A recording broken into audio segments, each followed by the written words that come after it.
Jésus-Christ, Seigneur, nous élevons nos voix et nous voulons te bénir pour ta fidélité, Seigneur. Toutes les requêtes qui ont été mentionnées ce matin, Seigneur, nous voulons les déposer, Seigneur, au pied de la croix, devant ton trône de grâce.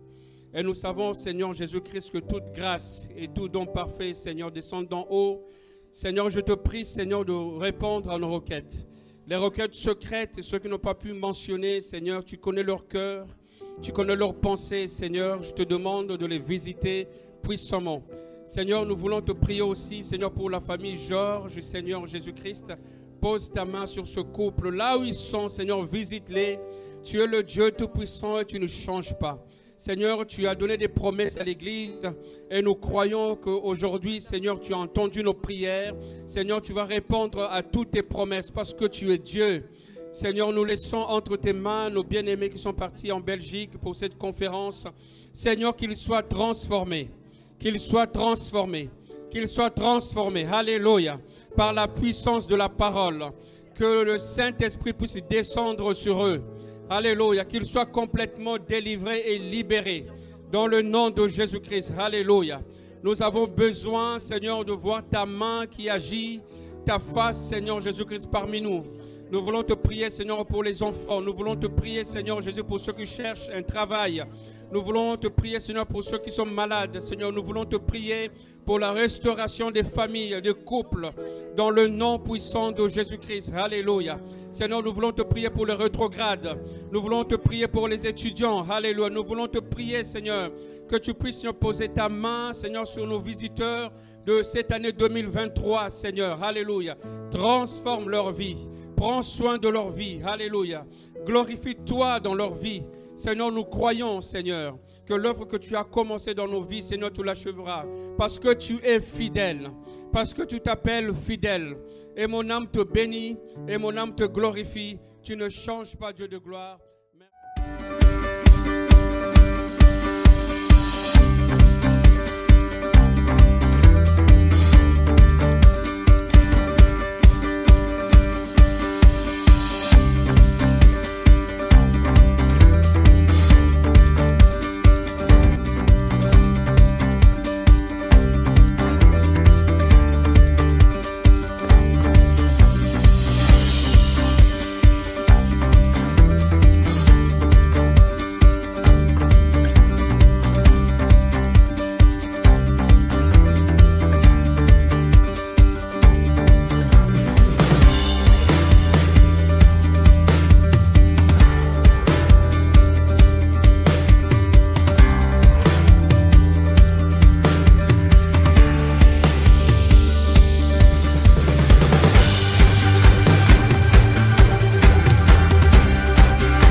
C'est avec une grande joie que le ministère national de femmes de l'EPE France vous invite à la mobilisation des femmes 2024.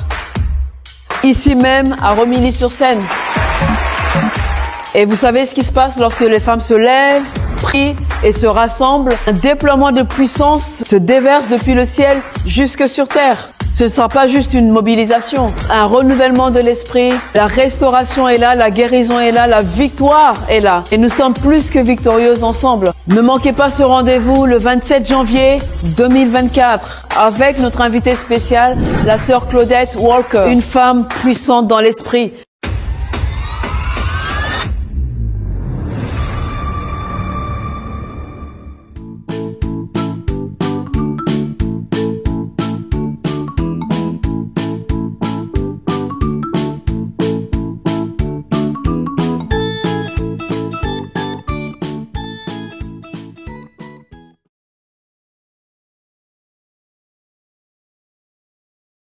Bonjour peuple de Dieu, que la paix de Dieu soit avec vous.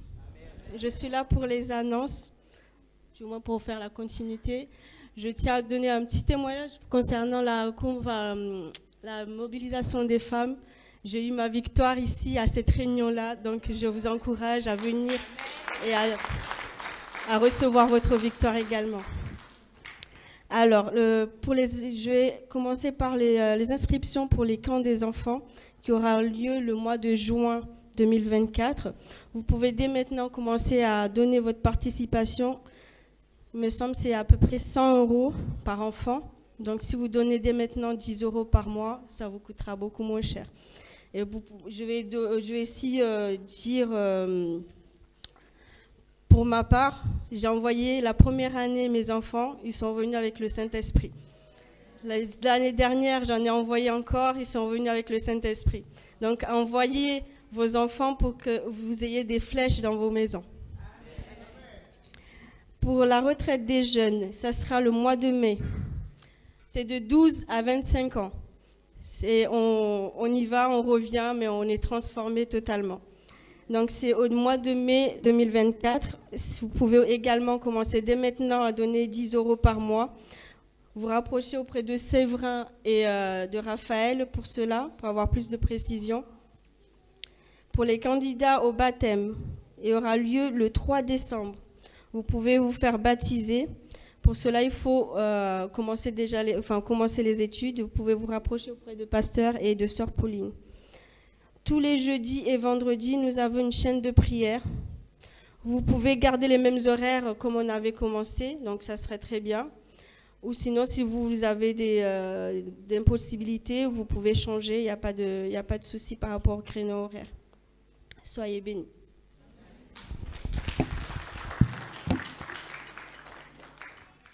Nous arrivons à un autre moment d'adoration, nos offrandes. Donc préparons déjà nos offrandes.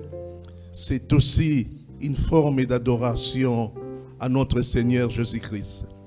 J'invite déjà l'équipe pour les offrandes de s'approcher. Nous offrons pour la prière. Père éternel, nous voici devant ta face bénie. Nous te remercions infiniment, Seigneur, pour tout ce que tu as fait, pour tout ce que tu fais et tu feras encore pour chacun de nous ici présents et ceux qui ont l'habitude d'être là. Voici, Seigneur, nous venons t'honorer, t'exalter, Seigneur, d'une manière de nos bouches, Seigneur, de Tout-Puissant, de nos mains et voire même de nos pieds. Mais c'est le moment, Seigneur, qui est arrivé que nous allons te louer, Seigneur, de Tout-Puissant, davantage, Seigneur, afin que, Seigneur, que ton œuvre, Seigneur, puisse t'avancer, Seigneur, au jour le jour. Permettre que chaque personne, Seigneur, qui aura l'opportunité, Seigneur, d'apporter leur offrande, Seigneur, tu les donnes l'opportunité davantage, de plus encore. Et ceux qui n'auront pas l'opportunité, Seigneur, nous te demandons de les prendre en charge à l'occasion, Seigneur, de retour, Seigneur, qui trouvera le moyen, Seigneur, d'apporter, Seigneur, leur offrande, Seigneur, de cette manière en retour.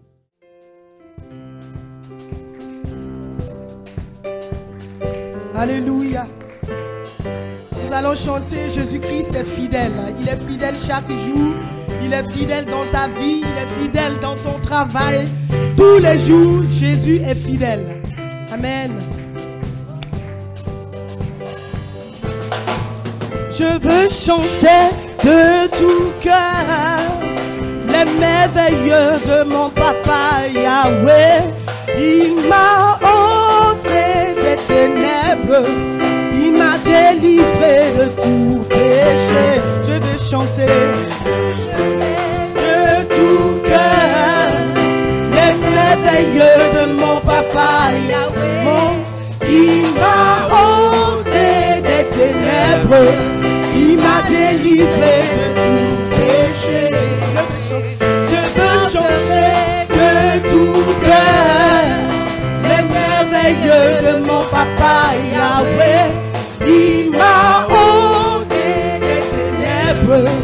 Il m'a délivré de tout péché. Mon papa est fidèle. Il ne m'abandonne jamais. Je n'ai plus rien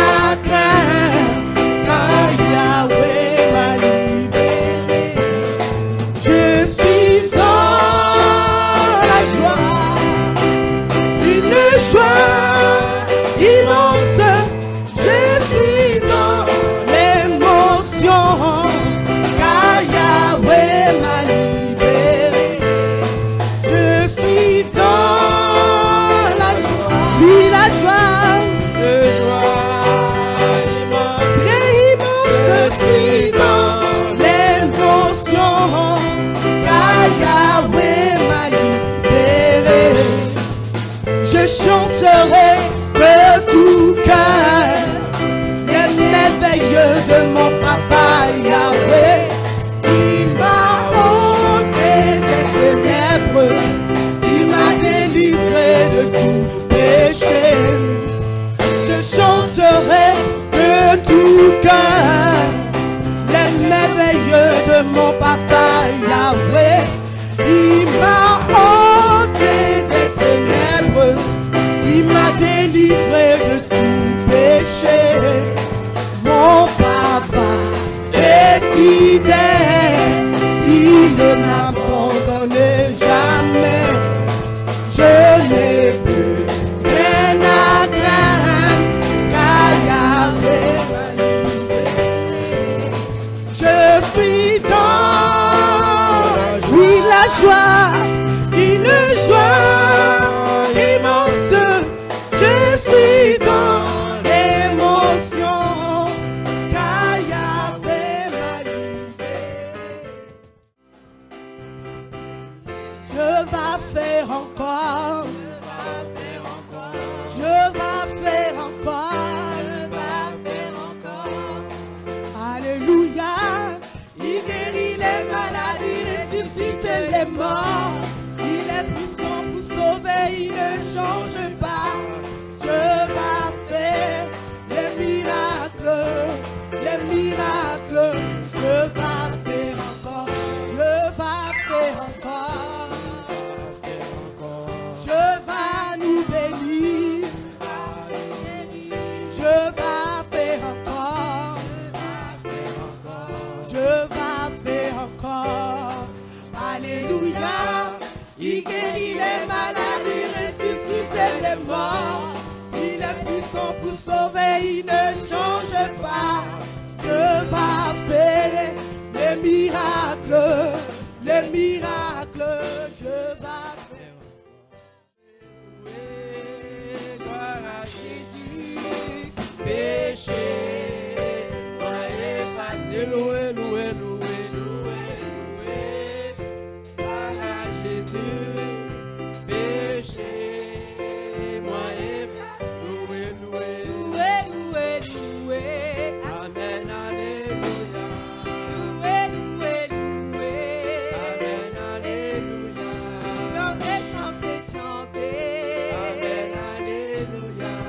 Dansez, dansez, dansez, amen, alléluia. La prière c'est clé, la prière c'est clé, la prière c'est clé, la prière c'est clé, la prière c'est clé, la prière c'est clé, la prière c'est clé. Louez l'Éternel, louez l'Éternel. Louez, louez, louez. Pose ta main sur notre frère. Alléluia, Seigneur. Tu as mis, Seigneur, ta parole sur son cœur. Je te prie, Seigneur, de l'aider à libérer ta parole, Seigneur, parce que nous voulons être en connexion avec toi, parce que tu as des choses à nous instruire aujourd'hui. Seigneur, toi, tu connais notre passé, notre présent et notre futur. Et notre futur est entre tes mains. Seigneur, nous avons terrassé l'ennemi avec la louange, avec l'adoration, et nous voulons maintenant recevoir ta parole aujourd'hui. Et que ton nom seul soit glorifié, soit loué. Dans le nom de Jésus-Christ, on acclame le Seigneur très fort. Alléluia. Merci Seigneur. Amen. Amen. Vous pouvez vous rasseoir. Amen. Bonjour à tous. Bonjour. Donc, je voudrais dire merci. Merci à mon pasteur. Et donc, est-ce que vous êtes contents ce matin d'être dans la présence de Dieu? Est-ce que vous êtes réveillés ce matin? Amen. Bon, j'ai perdu un peu la voix, désolé. En chantant peut-être, je ne sais pas. Donc le sujet de ce matin, je ne sais pas si vous pouvez lire ici, c'est sur le réveil.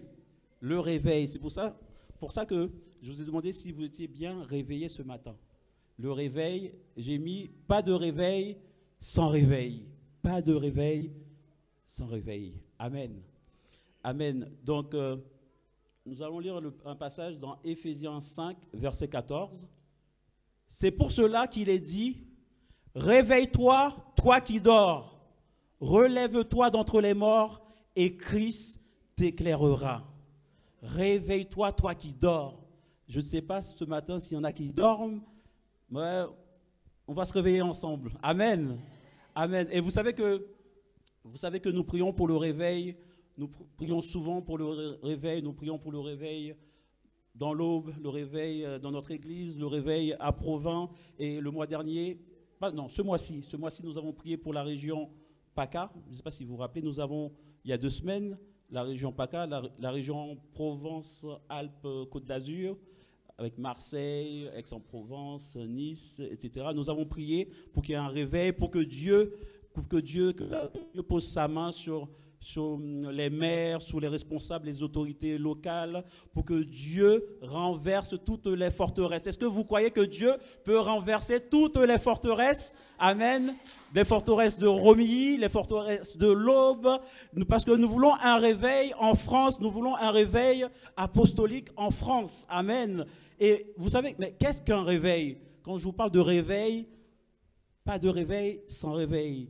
Qu'est-ce qui vous vient à l'esprit quand je parle de réveil? Le réveil, c'est quoi? C'est donc c'est cette petite pendule, n'est-ce pas? Cette petite pendule qu'on appelle aussi un réveil matin, le réveil matin, qui émet un son, qui émet un son à une heure prédéterminée. Donc on l'utilise généralement pour se réveiller le matin. Je pense que beaucoup d'entre vous ont utilisé ce matin cet appareil qu'on appelle réveil. Et ce réveil, pour moi, c'est mon portable, mon réveil.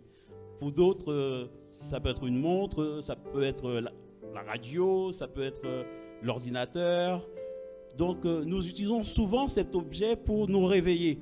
Donc, vous avez les réveils électriques, vous avez les réveils mécaniques, les anciens réveils, les réveils électriques. Vous avez aussi les simulateurs d'aube. Je ne sais pas si vous connaissez les simulateurs d'aube. Ça simule le lever du soleil avec une lampe dont l'intensité progressive peut se substituer à la sonnerie et ça produit naturellement sur l'homme le lever du soleil. Ça s'appelle un simulateur d'aube. Je ne sais pas si vous connaissez. Donc c'est un réveil qui réveille. Donc un réveil, vous savez, il y a plusieurs caractéristiques pour un réveil. Un réveil a besoin de puissance. Un réveil a besoin d'une puissance de l'énergie pour fonctionner. Soit c'est une énergie mécanique, soit c'est une énergie électrique. Un réveil a besoin un réveil est lié au temps. Un réveil a une fonction d'horloge. Ça indique une heure, l'heure exacte. Ça peut indiquer même le jour, la date, l'année. Et un réveil, ça doit faire du bruit. Amen. Un réveil, ça fait du bruit. Est-ce que vous pouvez faire du bruit ce matin en disant Amen, Alléluia, Alléluia, merci Seigneur. Le réveil. Et nous avons le réveil, bien entendu, le réveil naturel. Vous savez, dans la campagne, il y a un animal. Ah, j'ai entendu. Ah, le coq. Au pays, il y a le coq. Je ne sais pas si vous, pour vous, au pays, il y a le coq. Le coq, il nous réveille par son chant. Donc, Monsieur le coq chante, non parce qu'il va pleuvoir, non parce que c'est inscrit dans ses gènes, dans son ADN, parce que le coq a une horloge interne qui fait que le coq chante à la même heure. Donc on peut se réveiller par le chant du coq. Ben, amen. Je vois que ça rappelle des souvenirs à certains. Amen. Le coq. Et nous aussi, nous avons un réveil biologique.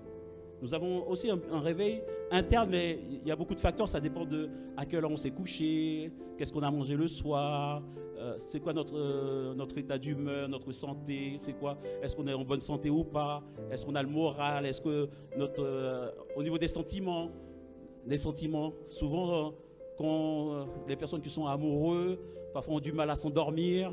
Vous voyez, donc ils ont un peu le sommeil troublé. Donc il y a beaucoup de facteurs. Donc si on veut se réveiller à l'heure, comme ce matin, si vous voulez vous réveiller à l'heure, il faut un réveil plus sûr. Il faut le réveil matin, comme on a expliqué. Le réveil, il faut le portable, il faut la montre qui sonne et qui nous réveille. Et nous voulons remercier Dieu parce que ce matin, nous voulons le bénir parce que nous nous sommes réveillés. Vous savez qu'il y a des gens qui ne se réveillent pas, malheureusement. ou qui se réveillent à l'hôpital, paralysés. Donc nous voulons rendre gloire à Dieu parce que nous réveillons tous les matins et c'est une grâce. Et le psalmiste dit « Je me couche et je m'endors » dans Psaume 3, verset 5. « Je me couche et je m'endors, je me réveille car l'Éternel est mon soutien. » L'Éternel est notre soutien, il est notre force. Merci Seigneur parce que je me suis réveillé ce matin. Merci, je peux te louer, je peux te rendre gloire, je peux te glorifier avec mes frères et mes sœurs. Merci parce que le Seigneur, tu m'as réveillé ce matin. Amen. Merci Seigneur. Et je disais donc, pour réveiller, il faut qu'il y ait un bruit aussi. Le bruit extérieur peut réveiller. S'il y a du bruit, s'il y a des travaux dans les villes, nous n'avons pas de coq, mais quand il y a des travaux, le bruit extérieur, le bruit peut nous réveiller. Et une autre définition du réveil, c'est quoi? Donc, nous avons vu l'appareil qui réveille, nous avons vu l'horloge biologique interne qui nous réveille. Et le réveil, c'est quoi la définition? C'est de passer du sommeil à l'état de veille. Passer du sommeil à l'état de veille, c'est sortir du sommeil, sortir de l'inconscience, c'est ramener à la conscience, ramener à la vie, ramener à la vie. On peut, il y a d'autres synonymes de réveil, regain, renaissance, renouveau, le réveil. Je vais vous raconter une anecdote. Ce matin même, je ne sais pas si il y en a qui ont des enfants, il y en a qui ont des ados. Parfois le réveil, il est difficile, hein. Surtout le dimanche matin, parfois c'est difficile. Hein. Comme par hasard, le dimanche matin, c'est là où le sommeil est doux, là on a envie de dormir, on est au chaud. Et souvent, en tout cas j'ai un ado, je ne cite pas son nom, à la maison, souvent il a du mal à se réveiller. Souvent il a du mal à se réveiller. Et... Ah bon, non, je ne dis pas son nom. Je ne dis pas son nom. Il a du mal à se réveiller, du coup je dormais. Son réveil a sonné. Souvent, c'est ce qui m'arrive. Hein. Je dors, son réveil sonne, je me réveille et je me rends compte que ce n'est pas mon réveil. Du coup, je me rendors. 15 minutes après, j'entends toujours le même réveil. Donc, du coup, je me réveille et ce jeune homme n'est pas réveillé. Il n'est toujours pas réveillé. Donc, le réveil peut sonner 10, 15 minutes. Il ne se réveille pas. Ça peut sonner dans toute la maison. Il ne se réveille pas. Bah, du coup, moi, je me lève. Je vais dans sa chambre. Et je le réveille. Comment je le réveille d'après vous? Est-ce que je le réveille comme je ne sais pas moi. Est-ce que je le réveille comme ma sœur? Comme elle réveille ses enfants. Chérie, mon cœur, mon sucre, réveille-toi. Est-ce que je le réveille comme ma sœur qui est là? Non, parce que lui, non, c'est pas comme ça qu'il faut le réveiller. Hein. Ah, lui, c'est Christopher, réveille-toi. Ah, j'ai dit son nom, pardon.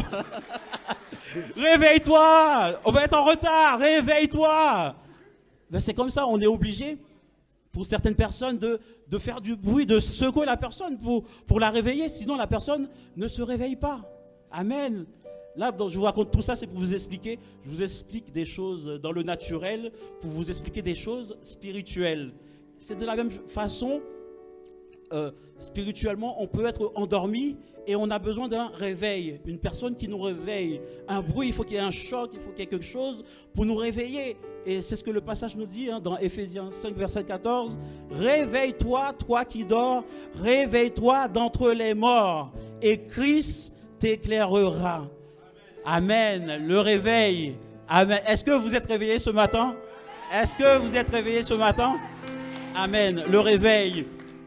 Et bien entendu, une autre définition du réveil, quand on parle de réveil, hein, vous connaissez les réveils à Azusa Street, le réveil des Pays de Galles. Quand on parle de réveil,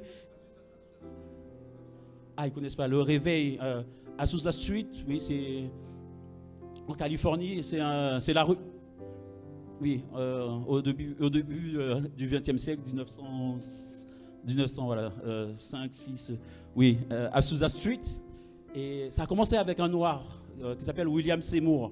Donc il a déclenché parce qu'on a redécouvert la Pentecôte Acte 2, ils ont redécouvert, ils ont dit, ils ont lu la Bible, ils ont dit, mais c'est pas normal que nous, on ne vit pas ce que eux ils ont vécu. Nous voulons vivre aussi la Pentecôte, nous voulons vivre l'effusion du Saint-Esprit qui a été promise dans Joël. Nous voulons vivre cela. Ils ont prié, il a jeûné, et le Saint-Esprit est tombé. Le Saint-Esprit les a remplis. Ils ont commencé à parler en d'autres langues.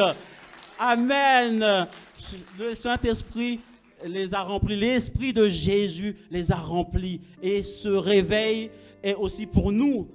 Ce réveil est pour toi, ma soeur. Ce réveil est pour toi, mon frère. Ce réveil, c'est ce réveil,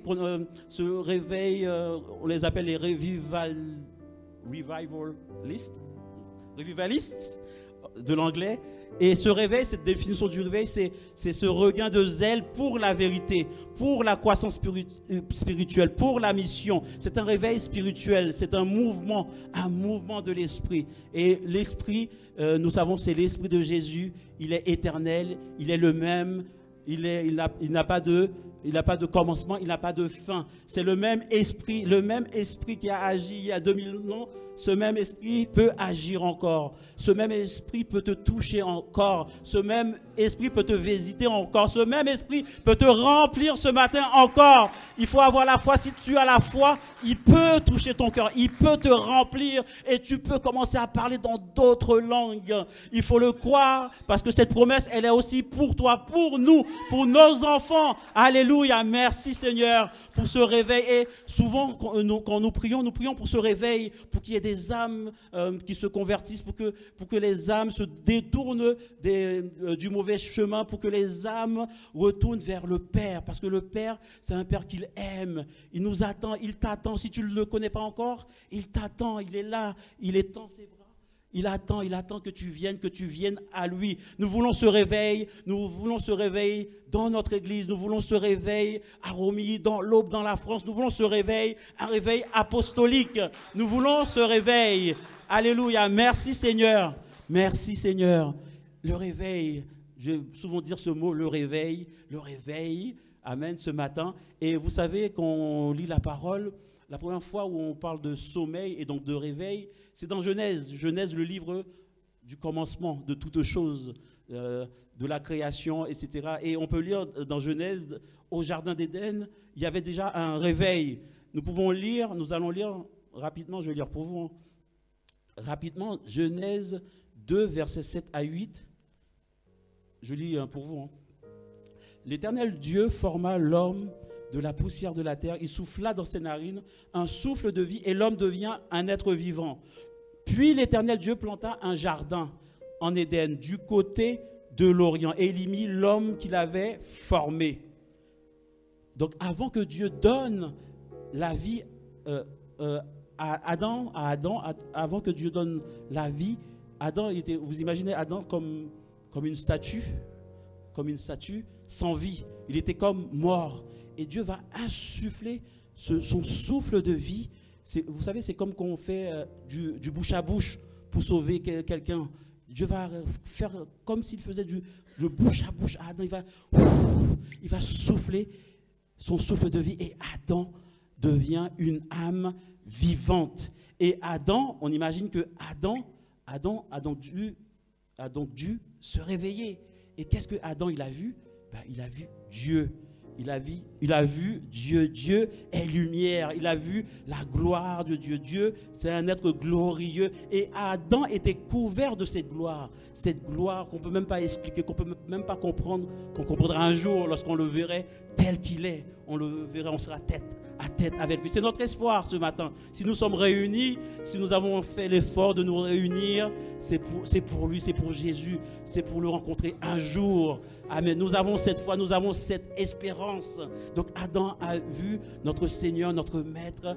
Donc il a vu le Seigneur Jésus. Mais il n'avait pas encore la révélation de ce nom, le nom de Jésus. Il a vu Dieu. Il a vu Dieu. Et Dieu, qu'est-ce qu'il va faire? On va lire la suite. On va lire la suite. Vous savez, Dieu, dans Genèse 2, versets 16 à 20, je vais lire Genèse 2, versets 16 à 20. L'Éternel Dieu donna cet ordre à l'homme: tu pourras manger de tous les arbres du jardin, mais tu ne mangeras pas de l'arbre de la connaissance du bien et du mal. Car le jour où tu en mangeras, tu mourras certainement. Tu mourras, tu mourras. L'Éternel Dieu dit, il n'est pas bon que l'homme soit seul. Je lui ferai une aide semblable à lui. L'Éternel Dieu forma de la terre tous les animaux des champs et tous les oiseaux du ciel, et il les fit venir vers l'homme pour voir comment il les appellerait, et afin que tout être vivant portât le nom que lui donnerait l'homme. Et l'homme donna des noms à tout le bétail, aux oiseaux du ciel et à tous les animaux des champs. Mais pour l'homme, il ne trouva point d'aide semblable à lui. Donc l'homme va donner des noms aux animaux. Il va donner, il va voir le chien, tu vas dire, ah, toi tu vas t'appeler chien. Wouf, wouf, wouf. Toi, c'est chien. Il va voir un autre animal. Miaou. Toi, c'est le chat. C'est le chat. Je t'appelle le chat. Après, il voit un autre animal qui... Mais toi, arrête de faire le singe. Je vais t'appeler singe. Il va voir un animal avec 2 bosses. Un dromadaire ou un chameau? 2 bosses. Dromadaire? Non, chameau. Chameau, chameau, chameau. Il a dit, ah, toi c'est chameau. Ah, le chameau, le bruit, il fait un bruit de ce genre. Il blatère, amen, il blatère. Et pendant que l'homme donnait le nom aux animaux, il regardait à côté de lui. Il voyait personne. Donc, il regardait, il voyait personne. Donc, mais Dieu a vu. Et c'est pour ça que Dieu a dit, il n'est pas bon que l'homme soit seul. Donc, Dieu connaît nos besoins. Dieu sait. Adam n'a même pas eu besoin de prier. Dieu savait. Souvent, c'est vrai, il faut demander. C'est écrit dans la parole qu'il faut demander. Mais Dieu, il sait déjà. Parfois, il suffirait juste de le louer, de lui dire merci. Parce qu'il est le Dieu, il est Jéhovah Jireh, il est le Dieu qui pourvoit. Donc il connaît ton problème. Il connaît ton problème. Tu n'as pas besoin de t'inquiéter, de te faire des soucis. Il sait déjà. Il sait. Donc Dieu a vu cette solitude. Donc Dieu voit ta solitude ce matin. Si tu te sens seul, Dieu voit ta solitude. Donc il a un plan pour toi. Ne t'inquiète pas. Ne te fais pas de soucis. Il voit ta solitude, la solitude de ton cœur. Il le voit. Il sait toutes choses. Parce que dans Psaume 139, verset 4, ça nous dit que car la parole n'est pas sur notre langue, que déjà, ô Éternel, tu la connais entièrement. Donc l'homme avait besoin d'une aide, et dans Genèse 2, verset 21, alors l'Éternel Dieu fit tomber un profond sommeil sur l'homme qui s'endormit. Il prit une de ses côtes et referma la chair à sa place. Donc l'Éternel Dieu forma une femme de la côte qu'il avait prise de l'homme et il l'amena vers l'homme. Donc Dieu est le premier médecin, il est le premier en tout. Il est le premier médecin, il a endormi l'homme, donc le premier anesthésiste. On imagine qu'il l'a endormi avec sa parole. Il a dû dire, dors Adam, et Adam a été plongé dans un profond sommeil, parce qu'il est la parole. Nous avons lu ce matin qu'il a tout. Au commencement était la parole. La parole était avec Dieu et la parole était Dieu. Elle était au commencement avec Dieu. Toutes choses ont été faites par elle et rien de ce qui a été fait n'a été fait sans elle. En elle était la vie et la vie était la lumière. La parole est lumière, la parole est puissante, la parole est esprit et vie. Donc Dieu va faire, alléluia, merci, nous pouvons l'applaudir, amen. Donc Dieu va former cette femme de la côte, on peut même traduire du côté d'Adam, et il va prendre cette femme et qui va s'appeler plus tard Ève, mais dans la Bible on parle de la femme. C'est plus tard qu'elle va s'appeler Ève, après le péché. Même l'homme, on appelle l'homme, on ne dit pas Adam tout de suite, on dit l'homme. Donc il prend cette femme. Donc cette femme, la première personne, cette femme a dû se réveiller. Donc la première personne que cette femme a vue, c'est Dieu. C'est Dieu. Elle a vu Dieu, Dieu qui est lumière, Dieu qui est glorieux. Donc c'est important, vous, les jeunes, les célibataires, c'est important, jeunes filles, de connaître Dieu avant tout. Il faut connaître Dieu. Les hommes célibataires, vous devez connaître Dieu comme Adam, il a connu Dieu avant de connaître Ève. Et c'est Dieu qui va amener Ève à Adam. C'est Dieu qui va amener Ève à Adam. Donc, vous voyez, Adam n'a pas eu besoin, comme j'ai expliqué, Dieu sait toutes choses. Adam n'a pas eu besoin, même si ça n'existait pas à l'époque, d'aller sur TikTok, sur WhatsApp. Il n'a pas eu besoin d'aller sur TikTok, sur WhatsApp pour rencontrer son âme sœur, sur je ne sais pas moi, Facebook. Bon, Facebook, c'est pour les vieux, c'est dépassé Facebook. Pour rencontrer son âme sœur, c'est Dieu lui-même. Dieu, il est le début, il est le commencement de toute chose, même d'une relation. Il est le commencement. Il est le commencement de tout, de notre mariage, de notre famille. Il est Dieu. Au commencement était Dieu. Dieu, il doit être au commencement de notre vie. Il doit être au commencement, il doit être à la fin, il doit être au milieu de notre vie. Il doit régner dans nos cœurs. Il doit régner dans nos couples. Si tu veux que ton couple fonctionne, il faut que la femme connaisse Dieu d'abord et cette intimité, cette relation. Il faut que l'homme connaisse Dieu et après, Dieu fait le reste. Amen. Dieu va faire le reste. Amen. Amen. Il faut compter sur Dieu. Dieu, il est un Dieu merveilleux. Amen. Et vous savez, donc sans Dieu, il n'y a pas de réveil non plus sans Dieu. Dieu, c'est lui qui réveille, c'est lui qui a réveillé la femme, c'est lui qui a réveillé l'homme. Dieu, il est le premier, comme j'ai dit, en tout. Amen. Et Dieu donc va former cette femme, on a dit de la côte, du côté. Donc Dieu, il n'a pas pris un os de la tête, comme on dit, un os de la tête pour former la femme, pour que l'homme puisse bien l'écraser, non, pour que l'homme puisse la dominer au niveau de son esprit, de la manipuler. Non, Dieu non plus n'a pas pris un os du dos pour créer la femme. Un os du dos, le mari devant, la femme à 100 mètres derrière avec les 3 bébés. Non. Dieu n'a pas fait ça. Dieu a pris la côte à côte. Ça parle de collaboration. Ça parle de cœur à cœur. Il est merveilleux, notre Dieu. Il est merveilleux.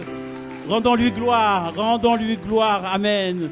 Dieu, il est un Dieu merveilleux. Et de la même manière, vous voyez, Adam, il y a eu le premier Adam, il y a eu le dernier Adam. Et Jésus, il est le dernier Adam. Et il devait mourir. Il devait quelque part s'endormir. Il devait s'endormir sur la croix pour retirer la nouvelle Ève. La nouvelle Ève. Et vous savez qu'à la croix, on l'a percé à la croix, du sang et de l'eau est sorti. Comme pour une naissance.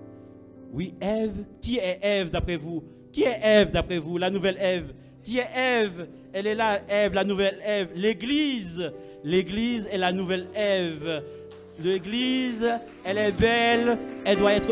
Et Adam, qu'est-ce qu'il a dit, Adam? Quand Adam a vu Ève, Adam a dit, cette fois-ci, parce qu'il a longtemps cherché, cette fois-ci, c'est celle qui est la chair de ma chair, os de mes os. De la même manière, le jour où on va rencontrer le Maître Jésus qui est le dernier Adam, Jésus qui est l'époux, le jour où il va rencontrer son épouse, il doit dire cette fois-ci, enfin cette fois-ci, on doit être, spirituellement parlant, on doit le ressembler.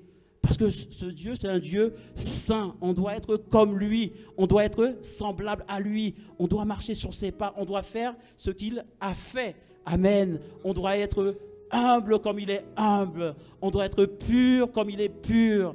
Amen. C'est pour ça qu'il faut lui demander de nous sanctifier tous les jours. Parce qu'on doit être comme lui, l'épouse, la nouvelle Ève. Et vous savez, malheureusement, comme j'ai expliqué, le temps passe très vite. Comme je vous ai expliqué, malheureusement, ils vont pécher, ils vont écouter le diable. Et le diable va dire, je vais essayer de trouver le passage, toujours dans Genèse 3, versets 4 à 5. Alors le serpent dit à la femme, vous ne mourrez point, mais Dieu sait le jour où vous en mangerez, vos yeux s'ouvriront et que vous serez comme des dieux, connaissant le bien et le mal. Vos yeux s'ouvriront. Vous n'êtes jamais demandé, mais Adam, l'homme et la femme, ils ne voyaient pas? Je vous pose la question. Ils ne voyaient pas? Ben oui, il voyait. Donc les yeux vont s'ouvrir. Mais de quelle manière? De quoi il parlait le diable? Le serpent ancien qui est le diable. Je continue. Genèse 3, versets 6 à 7, la suite. La femme vit que l'arbre était bon à manger et agréable à la vue, et qu'il était précieux pour ouvrir l'intelligence. Elle prit de son fruit et en mangea. Elle en donna aussi à son mari qui était auprès d'elle. Amen, qui était auprès d'elle. Et il en mangea. Les yeux de l'un et de l'autre s'ouvrirent. Ils connurent qu'ils étaient nus. Et ayant cousu des feuilles de figuier, ils s'en firent des ceintures. Donc, leurs yeux vont s'ouvrir. Effectivement, il avait raison, mais leurs yeux vont s'ouvrir sur un autre monde. Leurs yeux vont s'ouvrir sur les ténèbres. Leurs yeux vont s'ouvrir sur un monde occulte, le monde de Satan. Les yeux vont s'ouvrir. Leurs yeux vont s'ouvrir sur les ténèbres. Et par rapport à Dieu, ils vont être aveugles. Ils vont devenir aveugles parce qu'ils ne vont plus voir Dieu. Ils vont plus voir Dieu. Ils ne vont plus voir cette lumière. Ils ne vont plus voir la gloire de Dieu. Ils ne vont plus supporter cette gloire. Ils vont devenir aveugles et nus. Et Dieu va les couvrir quand même avec un habit de peau. Donc ils vont mourir. C'est la mort. Ils vont mourir. Parce que Dieu avait dit qu'ils mourraient. Mais j'imagine que quand Ève a pris le fruit, elle a mangé le fruit, qui n'est pas une pomme, parce que la Bible n'a jamais dit que c'était une pomme. Elle va manger le fruit. J'imagine qu'elle voit que Adam ne meurt pas. Non, pardon. J'imagine Adam a vu que Ève n'était pas morte. Donc, Ève prend le fruit, elle donne à son mari et Adam mange. Et du moment qu'Adam mange ce fruit, ça y est. Mais vous imaginez-vous un peu quelqu'un qui est habitué dans la présence de Dieu, c'est glorieux, et tout d'un coup, c'est comme si la personne devenait aveugle, comme j'ai expliqué tout à l'heure. C'est un choc. Et Adam et Ève, l'homme et la femme, vont fuir la face, vont s'éloigner de la face de l'Éternel. S'éloigner de la face de l'Éternel. Et souvent, c'est ce qu'on fait quand on pêche. On s'éloigne de Dieu. Quand on pêche, au début, on soit dans les premiers rangs, et après, on commence à reculer. On recule, jusqu'à ce qu'on quitte parfois l'église, qu'on devienne rétrograde. Nous devons aussi prier pour les rétrogrades. C'est ça le but du réveil. Prier pour les âmes perdues, prier pour ceux qui sont rétrogrades. Amen. Pose ta main, Seigneur, sur ces personnes rétrogrades, parce que tu es leur Père et tu veux qu'ils reviennent dans ta présence. Donc, ils ne vont pas mourir tout de suite, mais la Bible dit, un jour est comme 1000 ans et 1000 ans comme un jour. Et vous voyez, physiquement, Adam va vivre 930 ans. 930 ans et après, il va mourir. Il n'y a aucun homme sur la terre qui a vécu plus de 1000 ans. Parce qu'un jour est comme 1000 ans et 1000 ans comme un jour. Donc, la prophétie, ce que Dieu a dit, était vrai. Donc, ils vont non seulement mourir physiquement, mais ils vont aussi mourir spirituellement. La mort spirituelle. C'est quoi la mort spirituelle? Oui, la séparation avec Dieu.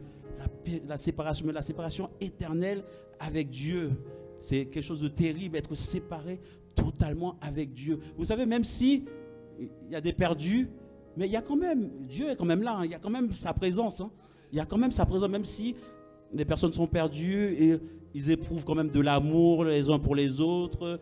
Il y a quand même, parce qu'à cause de la présence de Dieu. Mais vous imaginez un jour, s'il n'y a pas la présence de Dieu, si Dieu enlève sa présence, c'est le règne du mal, c'est le règne du diable, c'est le règne du serpent ancien, c'est le règne de Satan. Et lui, il ne rigole pas, hein, c'est nous qui rigolons.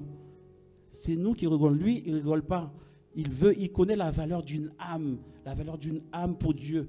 La valeur d'une âme. Vous savez que si c'était que toi, Gorté, qui était pécheur sur la terre, Jésus, il serait venu, Dieu serait venu dans la chair pour te sauver. Parce qu'une âme est importante pour Dieu. Parce que Dieu nous a fait à sa ressemblance. Dieu t'a fait à sa ressemblance. Tu n'es pas n'importe qui. Tu as de la valeur pour Dieu. tu as de la valeur, tu n'aimes pas n'importe qui. Il ne faut pas écouter les gens qui te disent, les gens qui te rabaissent du matin jusqu'au soir. Tu n'es pas n'importe qui, tu es important pour Dieu et Dieu, il t'aime, il veut que tu reviennes à lui. Ouvre simplement ton cœur pour que tu puisses le recevoir. La mort spirituelle. Et bien entendu, Dieu, il avait tout prévu, il avait prévu dans sa préscience, il avait prévu la croix. C'est pour ça qu'il est venu dans cette chair pour que l'homme, l'humanité puisse mourir, pour que cette chair puisse mourir, pour que la nouvelle Ève naisse, pour que l'Église naisse, une Église glorieuse, une Église qui doit être sans ride, qui doit être irrépréhensible. Amen. Merci Seigneur. Donc la mort spirituelle est venue. La mort et la mort, il faut réveiller un mort. Amen. Il faut réveiller. On parle de réveil, hein. Réveil. Éphésiens 5, verset 14. Réveille-toi, toi qui dors, et réveille-toi d'entre les morts. Et dans Éphésiens 2, verset 6, ça nous dit, je vais lire pour vous, Éphésiens 2, verset 2 à 6, Paul nous parle aux Éphésiens de notre état avant de connaître Dieu. Éphésiens 2, verset 6, ça nous dit « Vous étiez morts par vos offenses et par vos péchés dans lesquels vous marchiez autrefois, selon le train de ce monde, selon le prince de la puissance de l'air, de l'esprit qui agit maintenant dans les fils de la rébellion.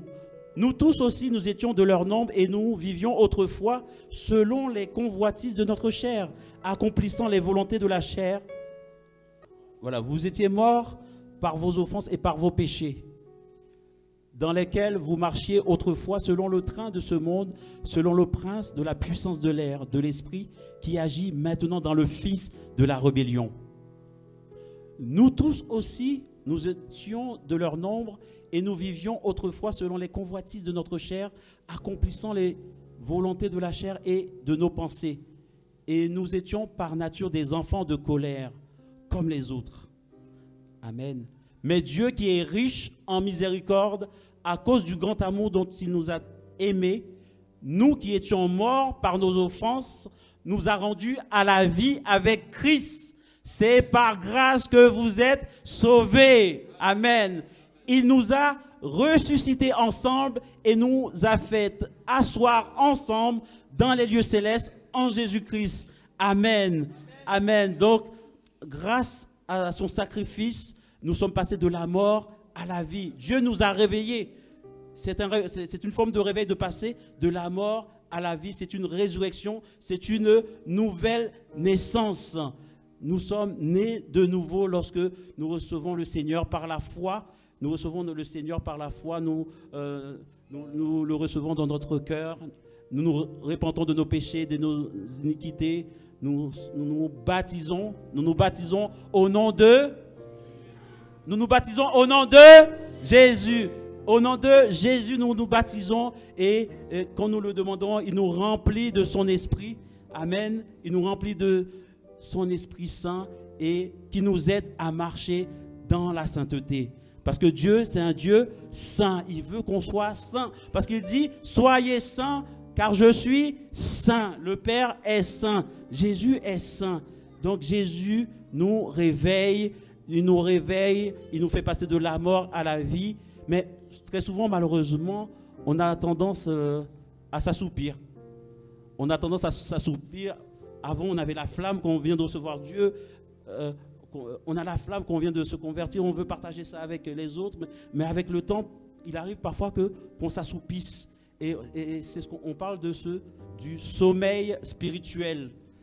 Sommeil spirituel, c'est qu'on ne marche plus, on ne veut plus marcher dans la sanctification, on ne veut plus prier, on ne prie plus comme avant. Donc il n'y a pas trop une grande différence entre quelqu'un qui dort et quelqu'un qui est mort. Je ne sais pas si vous avez déjà vu un mort. Voilà, un mort. Donc quelqu'un qui dort, qui est mort, des fois il faut s'approcher de la personne pour savoir si la personne est en vie. Je ne sais pas si ça vous arrive des fois, si vous avez un mari, si vous avez une femme, parfois vous voyez que la personne ne bouge pas, parfois vous regardez, vous secouez la personne pour voir si la personne est morte, parce qu'il y a il n'y a pas de différence. Ben, c'est ça qu'on, spirituellement, lorsqu'on devient rétrograde, lorsqu'on attriste le Saint-Esprit par nos péchés, on dort spirituellement. On dort spirituellement. On est comme mort et on a besoin de nous réveiller du sommeil. On a besoin de nous réveiller. On ne veut pas être comme des morts. On veut se réveiller du sommeil. On veut se réveiller. On ne veut plus dormir. On ne doit pas dormir, mais il faut un réveil parce qu'il n'y a pas de réveil sans réveil. Il faut quelqu'un pour réveiller cette personne qui meurt. Si tu vois ton frère, ta soeur en train de mourir spirituellement, il faut dire, ma soeur, il faut prier d'abord. Prier avec cette personne. Il faut dire, ma soeur, viens, on va à l'église. Si la personne ne veut plus aller à l'église, parce qu'il y a une bénédiction quand on est à l'église. Il y a une bénédiction particulière. C'est bien, Dieu peut nous bénir à la maison, mais il y a une bénédiction particulière quand tous les frères et sœurs se réunissent ensemble. Dieu agit, Dieu est en mouvement, Dieu aime, Dieu veut qu'on loue, parce que ce que nous vivons à l'église, c'est juste un avant-goût du ciel. Dans le ciel, on va louer Dieu, on va chanter, on va le glorifier, on va sauter. Mais si sur la terre, vous n'aimez pas louer Dieu, vous n'aimez pas chanter, vous êtes là, vous n'aimez pas la parole de Dieu, quand la parole est là, vous dormez, vous êtes loin, vous pensez au poulet qui est au four. Non, il faut aimer cela. Si ça vous arrive, il faut demander à Dieu d'aimer sa parole, d'aimer d'être dans sa présence, d'aimer dans la présence des frères et des sœurs. Parce que c'est un avant-goût du ciel. Donc si tu n'aimes pas ces choses ici, ce n'est pas dans le ciel que tu vas aimer ces choses. Si tu n'aimes pas ton frère à côté, dans le ciel, comment ça se passer là? Il y aura un ciel pour toi, un ciel... moi, j'aime pas.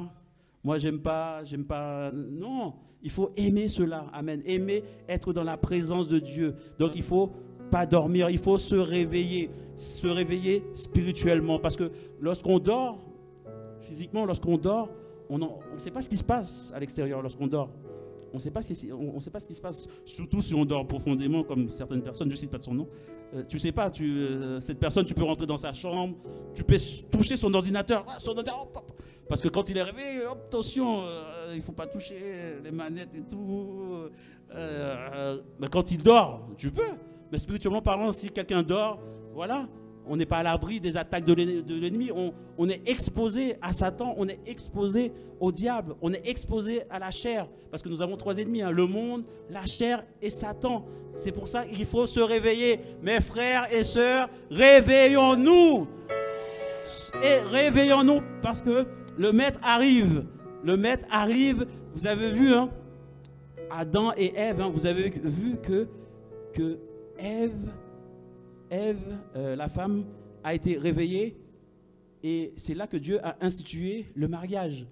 Donc, elle a réveillé Ève pour le mariage. Amen. De la même manière, l'Église, nous nous préparons pour le mariage au ciel. C'est un mariage spirituel. On va rencontrer l'époux dans les airs. Au son de la trompette, les morts en Christ ressusciteront. Amen. Les morts en Christ ressusciteront premièrement. Et nous, les vivants, on va être... Ça va se passer comme ça, d'un clin d'œil. On va être transformés. On va retrouver notre état d'avant, avant le péché. On va avoir un corps glorieux. Comme Jésus, il avait un corps glorieux. Un corps, il pouvait traverser les murs. Il pouvait traverser. Donc nous avons cet espoir que nous aurons un corps de ce genre. On veut le rencontrer. On veut l'aimer. Parce que vous voyez, la nouvelle Ève, qui est l'Église, vous savez, Jésus, il est parti avant, physiquement. Il est parti avant et physiquement, on ne s'est pas rencontrés encore. On ne s'est pas rencontrés encore. Vous savez pourquoi il y a cette séparation? C'est pour qu'il y ait l'amour. Qu'il y ait l'amour. Tu dois aimer Dieu. Tu dois aimer, tu dois désirer son retour. Tu dois hâter son avènement. Tu dois l'aimer pour les noces de l'agneau. Amen. Nous voulons nous réveiller de notre sommeil spirituel. Nous voulons un réveil personnel.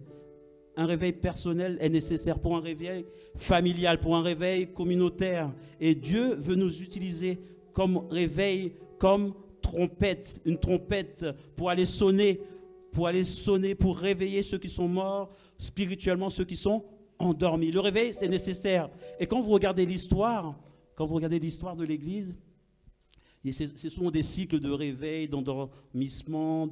Le peuple de Dieu, au début, est rempli d'amour, manifeste la vie de Dieu. Puis le peuple de Dieu, il y a un déclin, il y a un refroidissement. Les cœurs s'endurcissent, deviennent comme des pierres.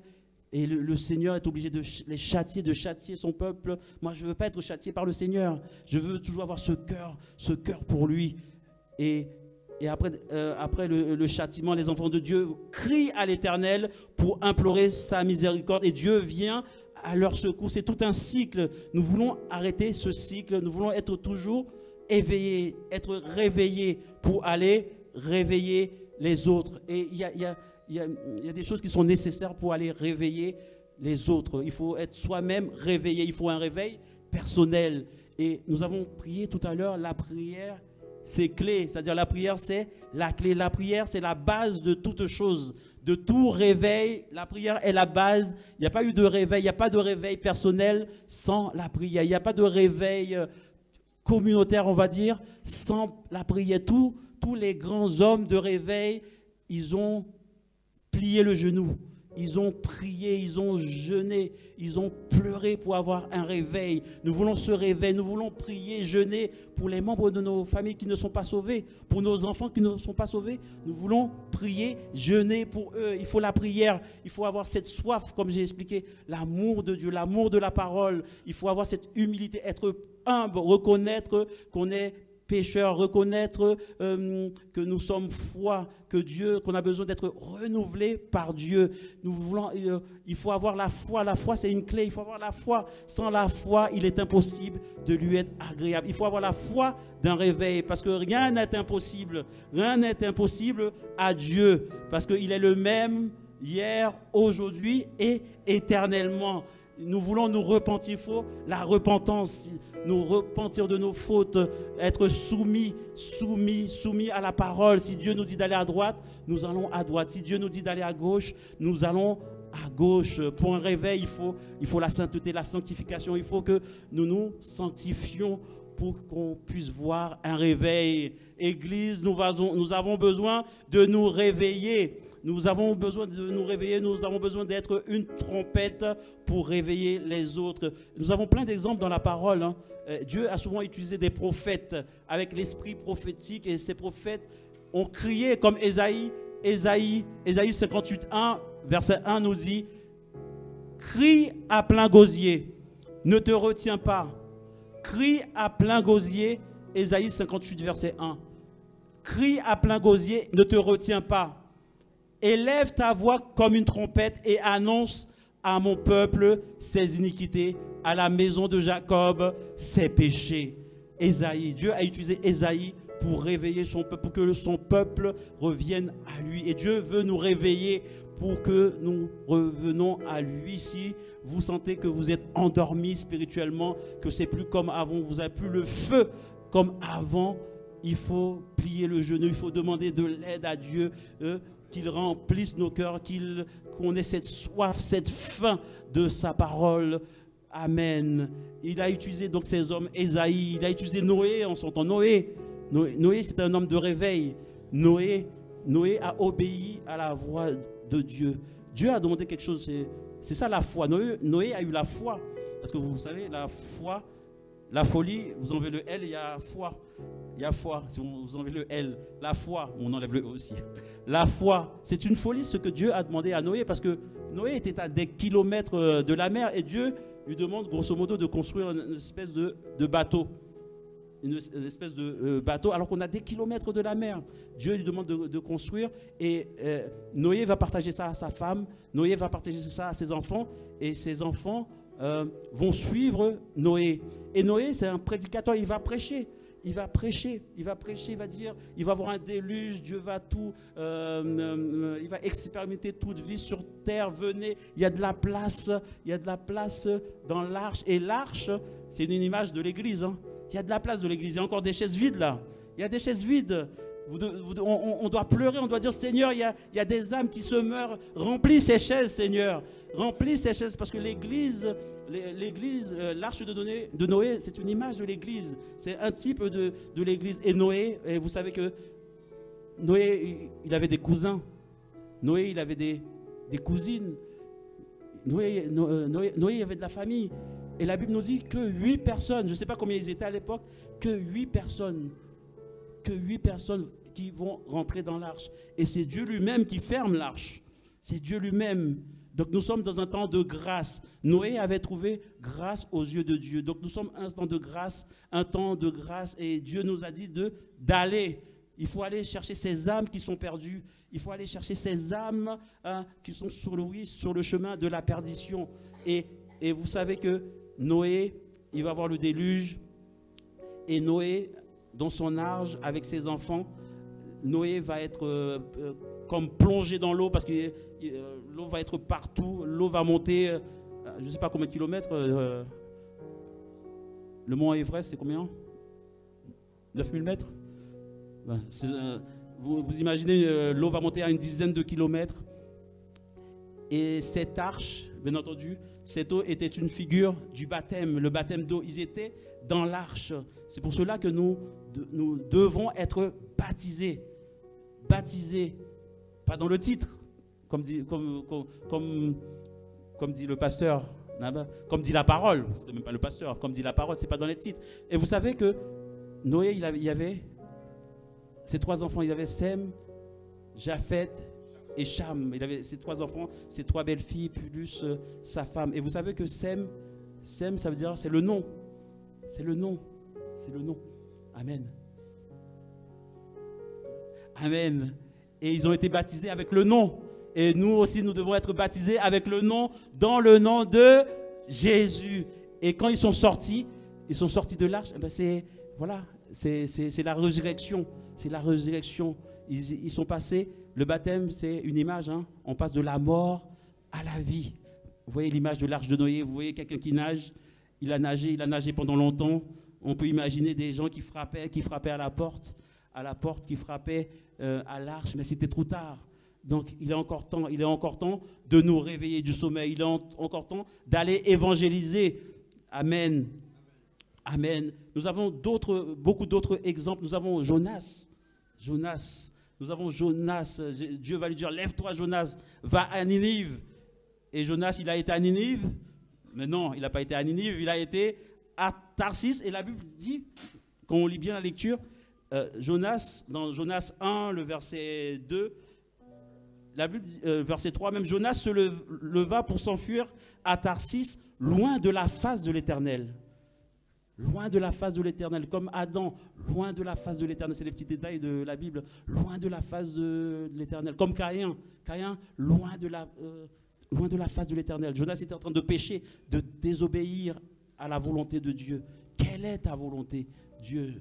Que ta volonté soit faite sur la terre comme au ciel. Que ta volonté, nous voulons faire sa volonté. Et Jonas, finalement, Jonas, vous connaissez l'histoire, j'ai un peu de temps encore, jusqu'à quelle heure? Ok. Jonas, comme vous connaissez l'histoire, Jonas va être avalé par ce poisson pendant 3 jours, 3 nuits, comme Jésus-Christ. Il a été mort, enterré pendant 3 jours et 3 nuits. Jonas va être avalé par le poisson, mais le poisson va le vomir, la résurrection. Amen. Donc nous voulons un réveil.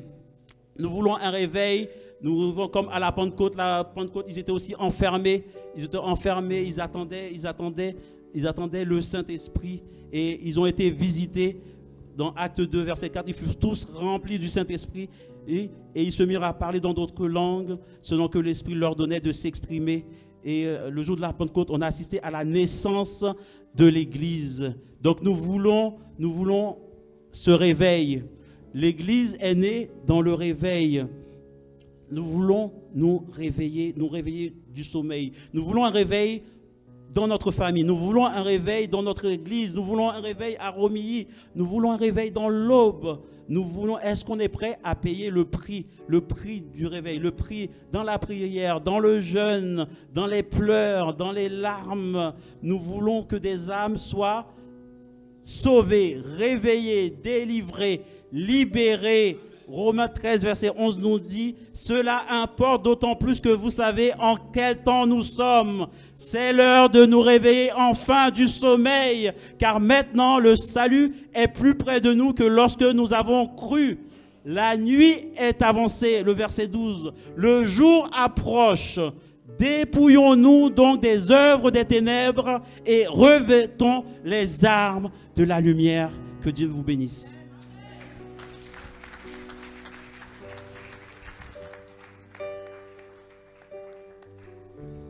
Amen. Alors que frère Carlos, c'est le meilleur message que j'ai entendu de toi. Amen. Très puissant. Maintenant, avant de prier, je vais vous dire moi ce que j'ai écrit ici. J'ai retenu par rapport à ce verset, le premier mot, c'est le réveil. Le deuxième mot, c'est la mort, qui représente la tombe, qui représente le confinement. Vous avez vécu, nous avons tous expérimenté le confinement. Dans le confinement, on ne peut rien faire. Dans la tombe, tout est confiné. On ne peut pas respirer. Donc, le message de notre frère, c'est un message de combat spirituel. C'est un message d'évangélisation. C'est-à-dire que tu dois sortir de cette boîte qui te confine pour que tu ailles évangéliser. Pour que tu sois utile pour les autres. Amen. Et après, lorsque tu sors de cette boîte, c'est Jésus-Christ lui-même qui va t'éclairer. Amen. Donc, il y a un processus. Le processus, c'est d'abord le réveil, comme on a eu l'exemple ici avec notre frère Christopher. Et après, il doit sortir de son confinement, de sa chambre, de cette boîte que tu aimes bien, ta chambre, le lit confortable. Il n'y a pas que toi, il y a plusieurs personnes ici qui sont dans le même cas. Et après, Christ va t'éclairer. Ok? Alors, j'ai appelé les enfants qui étaient avec Sœur Daphné. Vous venez ici, à gauche. Rapidement, venez ici à gauche. Allez, là-bas, ici, là. Mettez-vous ensemble. Serrez-vous. Ici.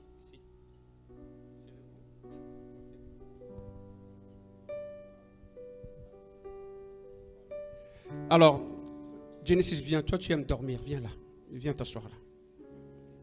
Assis-toi là. Et il a le micro.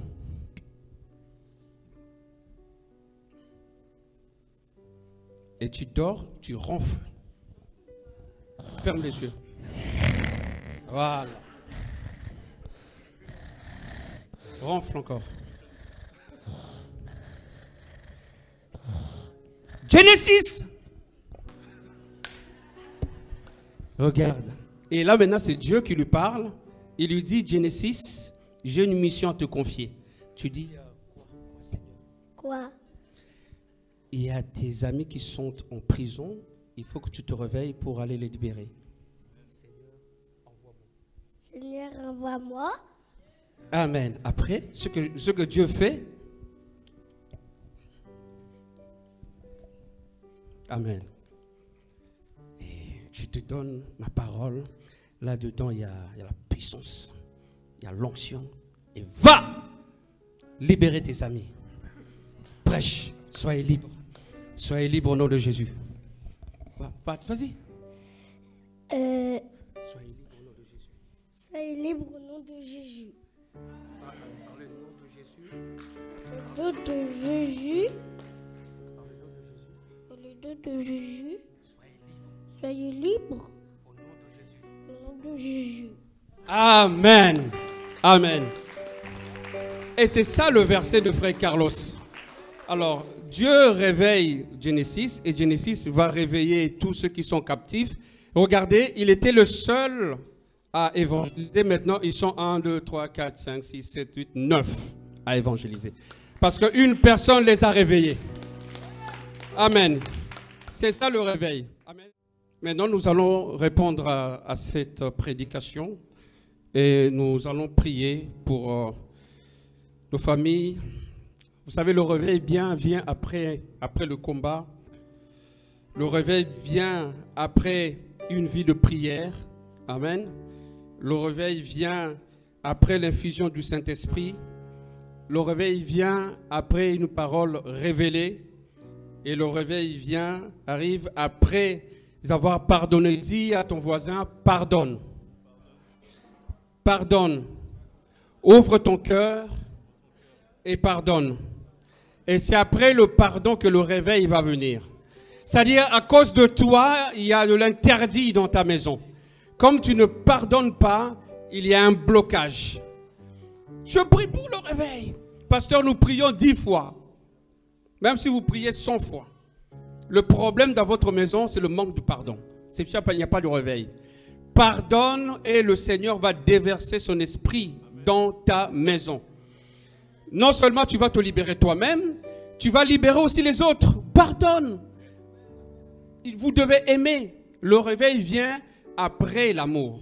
L'amour sincère. On peut lire la parole de Dieu, on peut mémoriser les versets, mais s'il n'y a pas d'amour, il n'y a pas de réveil. L'amour. Dieu a tant aimé le monde et qu'il a donné son Fils unique afin que quiconque croit en lui ne périsse point, mais qu'il ait la vie. Qu'il ait la vie et comment? Éternelle. Jésus-Christ a aimé. C'est simple. Si tu aimes dans ta maison, tu amènes la vie. Et la vie éternelle. C'est simple la parole de Dieu. Seigneur, ouvre mon esprit pour que je puisse comprendre. Et après, le réveil vient après une libération.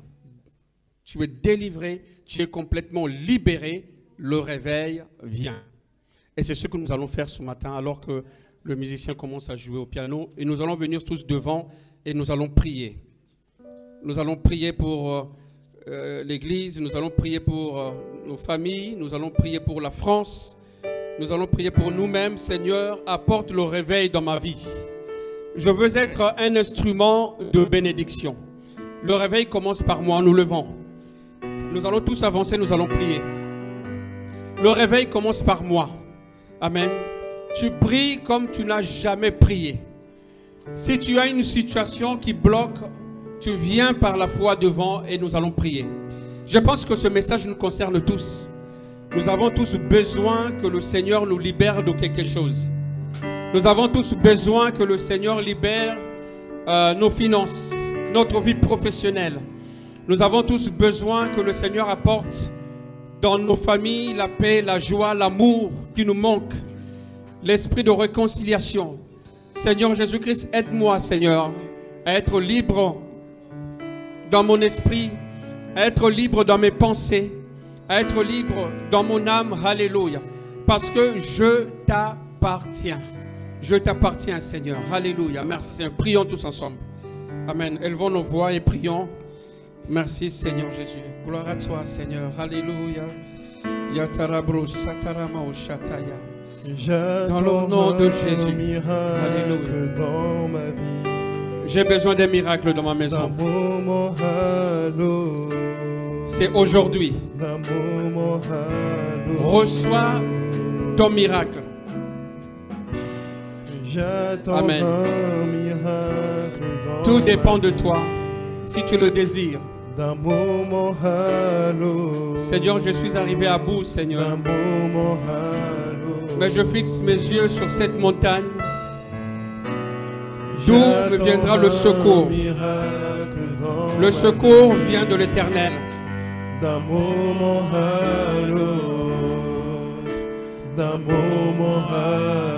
Alléluia. J'attends un miracle dans ma vie. Au nom de Jésus. Alléluia. Merci Seigneur. Alléluia. Alléluia. Reçois ton miracle. Reçois-le dans le nom de Jésus.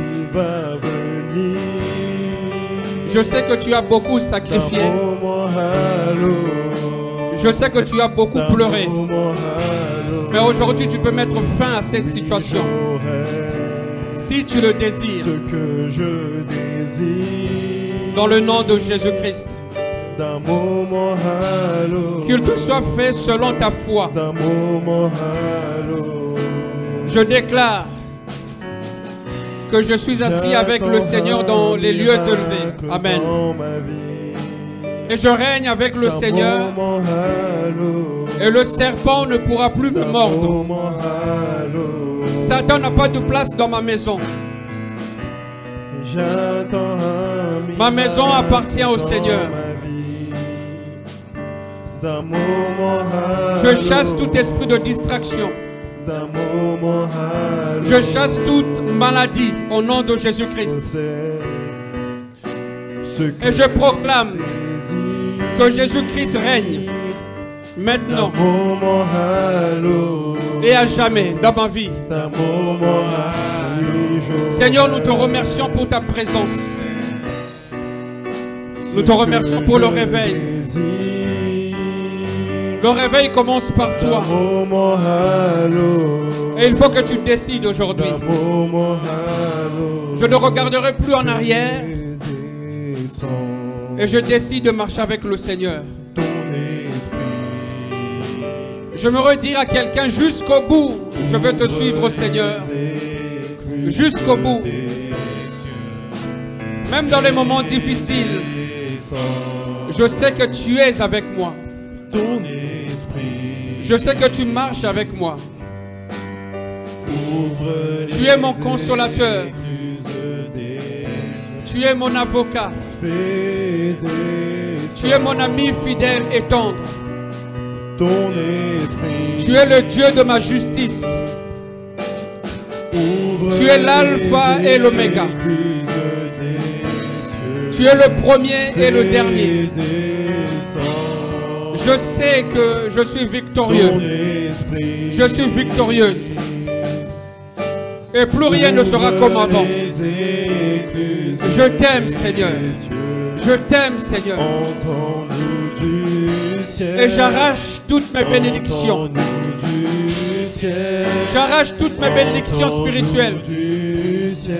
J'arrache toutes mes bénédictions spirituelles. J'arrache toutes mes bénédictions spirituelles.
C'est avec une grande joie que le ministère national de femmes de l'EPE France vous invite à la mobilisation des femmes 2024.